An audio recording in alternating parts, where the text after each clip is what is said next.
Hey guys, me again, and it's Halloween! Halloween is like my favorite time of year. Actually, maybe my third favorite time of year. So today, let's explore something really spooky.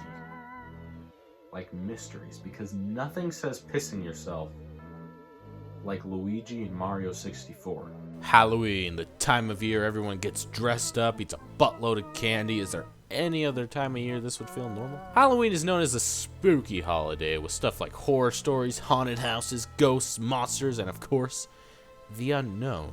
We humans fear the unknown. We worry about things like not knowing if there's an afterlife or the fact that Waluigi might not be in Mario 64 DS. Fuck, I don't know!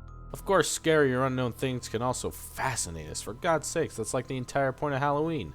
And with video games already having such a huge community of interested people, sometimes you can find something with them that we don't really know the reason for. Over the past few decades, video games have slowly become insanely popular. They're just embedded in pop culture now, and especially with the internet, people can express their opinion wherever they want. This can lead to overanalyzing certain elements in the game and making claims that aren't necessarily true, or at least not true in the manner they're stated. Or you can just make a game up. Sometimes you don't need a made-up element in an existing game, you can just make up your own. So tonight for Halloween, we're going to have a look at some of the most famous myths in gaming history, and just see what is the deal with them. When arcades started to become big in the early 80s, many parents were worried about the effects games had on children.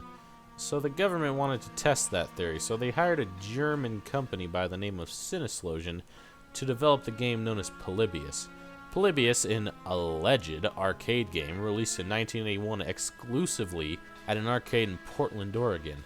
The legend is that supposedly when this game came out across arcades, lines would flood out the door and people would fight each other just to play next. Men in black from the government would come in and collect data from the game and study its effects on players. However, players started to have some pretty negative effects associated with it, such as amnesia, insomnia, night terrors, hallucinations, suicide, and even death. Also, the name of the company that supposedly developed the game, Sinneslosion, translates roughly to the term sense delete or sensory deprivation, which is exactly what Polybius, did.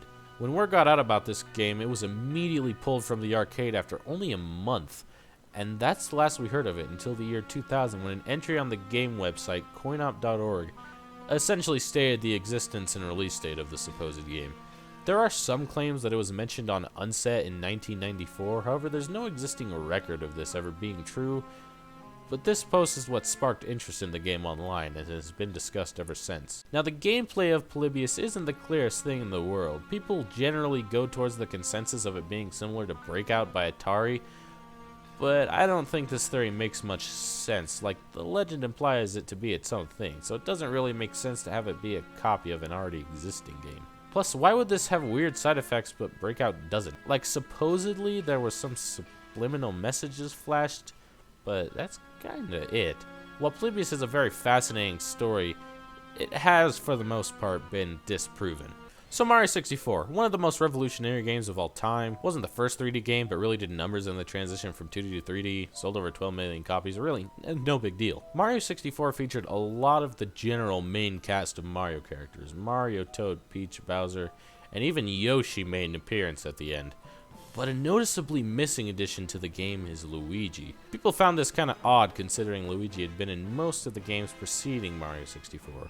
So people jumped to the conclusion that there's just no way there's no Luigi, and started scouting him. Now, a lot of the time when people try to find a character unlockable in a game that isn't really in the game, it gets way over speculated. This means finding elements in the game that have even the tiniest speck of mystery and saying, "There's a blue block, the dolphin's unlockable." This is what happened with Luigi in Mario 64 when someone noticed a text in the courtyard fountain and noticed there's some blurry mystery text, which they eventually concluded to say L is real 2401. How? Like, this is seriously reaching. I'm pretty sure they were just desperately trying to find some way to come up with how to connect this with Luigi, so they came up with L is real? I'm all for analyzing games and the small details within them, but holy shit! Now, apparently Luigi was planned to be in Mario 64 as a multiplayer mode, but was scrapped due to time constraints. And earlier this year, there was a leaked beta version of Mario 64 that contained Luigi's model and voice effects. So technically, the L is real, or at least was at some point. Let's stick to the topic of Mario 64 for a second and talk about It's me, Mario! Because you can't have a Mario 64 without a new character on Locker Rumor. When Mario 64 was remade as a launch title for the DS, it included 3 new playable characters: Yoshi, Wario, and of course, Luigi. Now, this meant that we had Mario, Luigi, and Wario, but there was somebody missing. The damn dolphin. People found it odd that Waluigi wasn't in Mario 64, and I agree. Plus, seeing Waluigi in a non-spin-off game would have been way cool, especially with that game being a Mario 64 remake.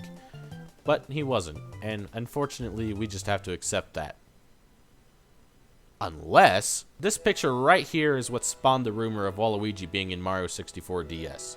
For the time it was created in, this picture is actually pretty convincing, but nowadays it's kinda garbage, but had an 8-year-old me fooled. I have a lot more respect for this rumor than the L is real rumor, because at least this one, someone actually made an effort. The other one, someone just put a bunch of blurry text on there and said, look, it's Luigi. I've always thought that Waluigi didn't really ever have a fair chance. Like, he's not a bad character and has potential to be a more mainline character in the Mario series.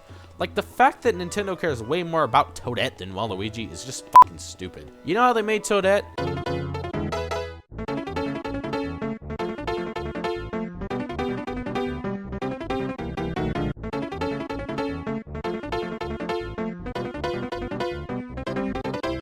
Waluigi is his own unique character. Toadette is just a girl toad. He's a way more interesting character, but Nintendo just thinks of him as the tennis guy.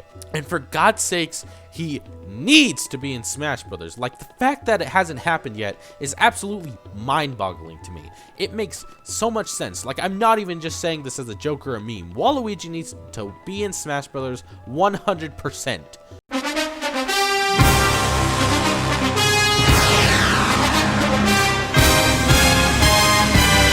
So we all know about the third console curse, right?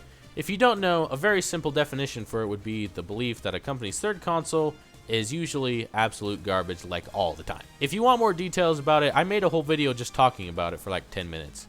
And in that same video, I briefly mentioned something called the Madden Curse, where a pretty decent amount of NFL athletes chosen to be on the cover of a Madden game got injured playing football shortly after in some way or another. This supposed curse started in 1998 when Garrison Hearst broke his ankle shortly after starring on the cover of Madden 99, and appears to be happening to every cover athlete in one way or another since then. Except not entirely. Nothing happened with the athletes on the cover of Madden 13, 15, 16, and 18. So it's not like it's happening with every athlete, but it does seem to happen quite frequently.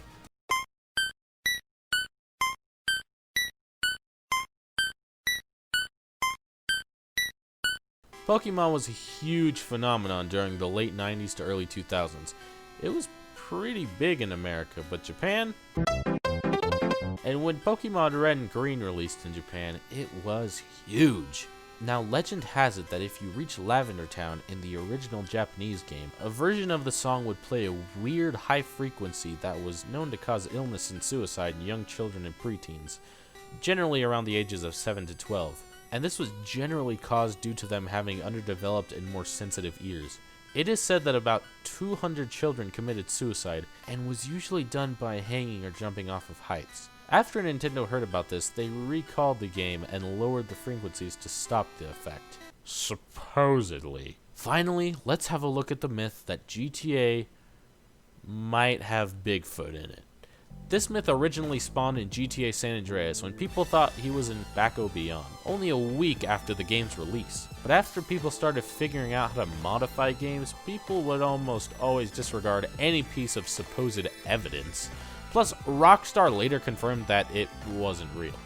But when GTA 5 came out, Rockstar actually did put Bigfoot in the game as an Easter egg, and even giving him his own side mission. That's all fun and everything, but we haven't even reached the true peak of video game horror. You see, the biggest foolproof way to make your story scary without fail is to give your character bloodshot red eyes and blood coming out of the eyes or what, and like a red background. I don't know. Let's give it a shot.